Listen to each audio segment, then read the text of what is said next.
Introduction. What is data? A set of facts or figures from which conclusions can be drawn. Data is plural of datum. Numerical data helps us to classify and analyze data for further action.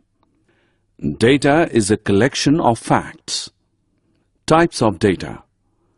Primary data, secondary data.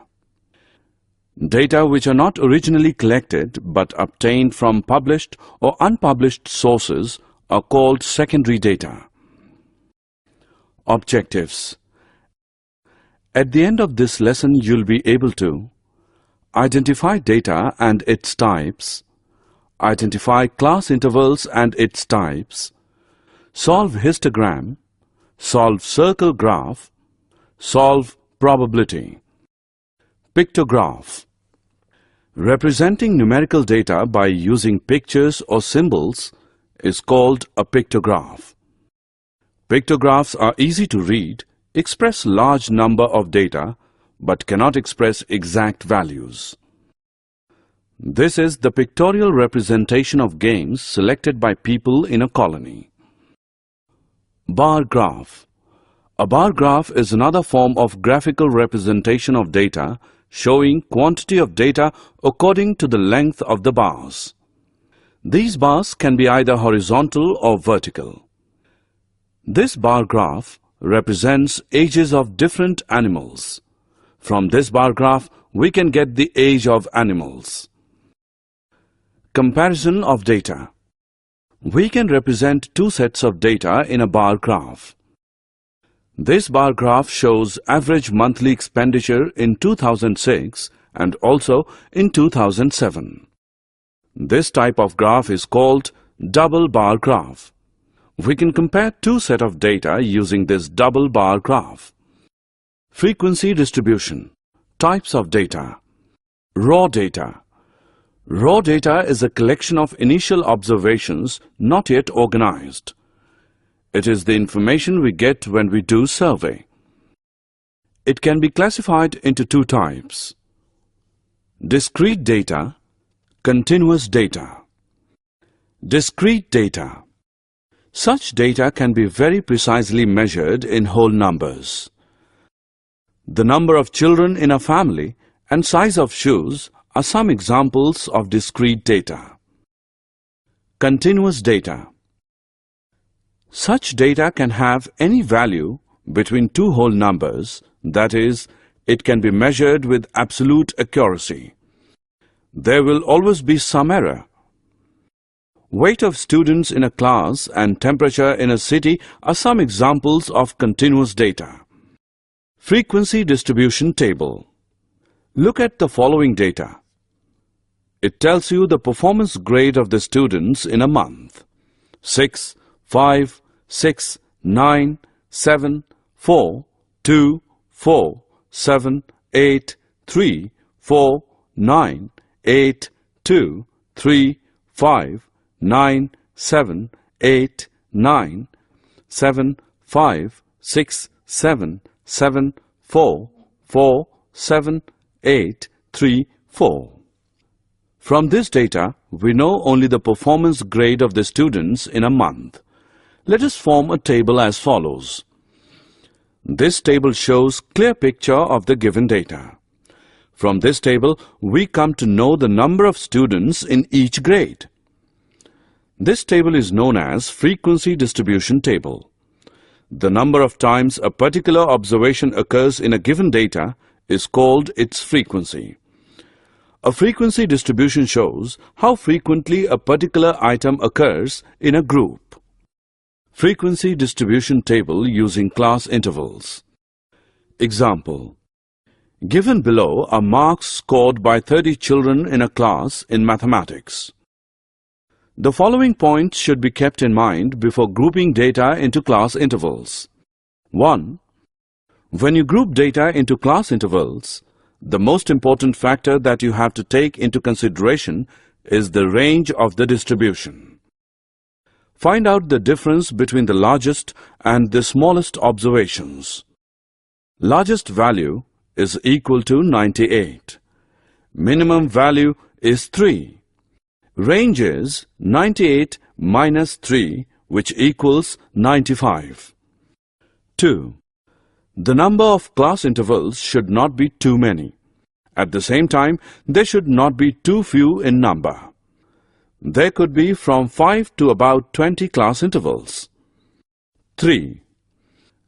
Based on the above two factors, you will have to choose the width of the class intervals. You should choose this width with great care. It should not be so wide that the significance of the data is lost, nor should it be so narrow that the number of intervals is too many. Only you can decide the optimum size of the interval. Let us take the width as 20. 1. The number on the left of class intervals is called the lower class limit, and the one on the right is the upper class limit. 2. The difference between the two limits gives you the width of the interval or the class size. The mid-value of each class interval is called its class mark.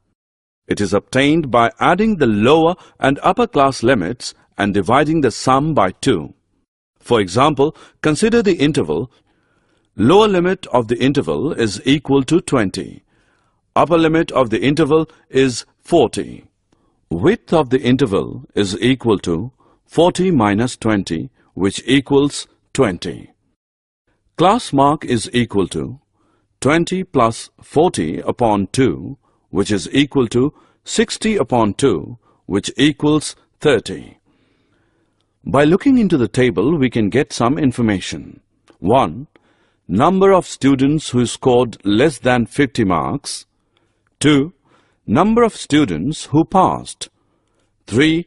Number of students who scored above 80. 4. We can identify the performance of the class. The method of classifying data into class intervals is called grouping of data. Two different types of class intervals. There are two different types of class intervals. 1. Overlapping class intervals. 2. Non-overlapping class intervals. Non-overlapping intervals like 0 to 19, 20 to 39, 40 to 59, etc. are so called since the upper limit of the previous class and the lower limit of the next one are different. This kind of class interval is only useful for discrete data. In overlapping class intervals, the upper limit of the previous class is the same as the lower limit of the next one. For example, 0 to 20, 40 to 60, etc. Histogram. A histogram is graphic representation of the frequency distribution of a continuous variable. Rectangles are drawn in such a way that their bases lie on a linear scale representing different intervals, and their heights are proportional to the frequency of the values within each of the intervals. Example: given below is a frequency table and the corresponding histogram showing the number of employees in a particular factory according to their income. Solution: frequency table showing 100 employees in a factory according to their income level. If you have a good look at the histogram given above, you will notice that 1. A histogram looks like a bar graph, but there is no space between one bar and the other. 2. The histogram has a title. 3. On the x-axis, the class intervals of the grouped data are shown. What the distribution depicts is also written below it. 4. On the y-axis, the frequencies for each class interval are shown. 5. On both the axes, suitable scales are taken. 6. The heights of the rectangles drawn are proportional to the frequencies of their classes. Circle graph. A circle graph divided into pieces, each displaying the size of some related piece of information. Circle graphs are used to display the sizes of parts that make up some whole. Circle graphs are also known as pie graphs. Example 1. The favorite colors of students in a school is given in the following table. Before representing it in a circle graph, We have to do the following steps. 1. Find the whole parts. 2. Count the number of groups. 3. Find what fraction of each group has as a whole. 4. Find the central angle and draw the graph according to it. Solution. Total number of students is equal to 200. Number of groups is equal to 5. Fraction of students who like red color is equal to 37 upon 200. Central angle is equal to 37 upon 200, that is 360 degrees, which is equal to 66.60. Fraction of students who like green color is equal to 26 upon 200. Central angle is equal to 26 upon 200, which is 360 degrees, which equals 46.80. Fraction of students who like blue color is equal to 30 upon 200. Central angle is equal to 30 upon 200. 360 degrees is equal to 540. Fraction of students who like yellow color. Fraction of students who like yellow color is equal to 39 upon 200. Now central angle is equal to 39 upon 200. 360 degrees is equal to 70.20.